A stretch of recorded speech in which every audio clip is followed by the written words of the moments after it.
শুধু আলপনা দিলেই হবে না, আলপনা না শুকানো পর্যন্ত পাহারা দিতে হবে, যাতে পাশের ফ্ল্যাটের লোক এসে আলপনায় জল ঢেলে দিতে না পারে। হ্যাঁ, এরকম পরিস্থিতিরও সম্মুখীন হতে হয় ফ্ল্যাটে আলপনা দিতে গেলে। ওই যে বলেছিলাম না, নিজের বাড়িতে থাকা আর নিজের ফ্ল্যাটে থাকা এক কথা নয়। অনেকে সহমত জানিয়েছ, কেউ কেউ নিজের কিছু তিক্ত অভিজ্ঞতাও কমেন্টে শেয়ার করেছ। আসলে কি বলতো, পৃথিবীর সর্বত্র ভালো মন্দ ছড়িয়ে আছে।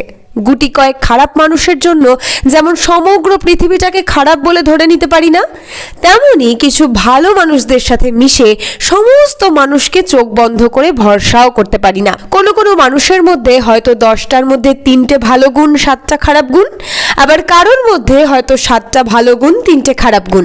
মানুষ চেনা বড়ই শক্ত।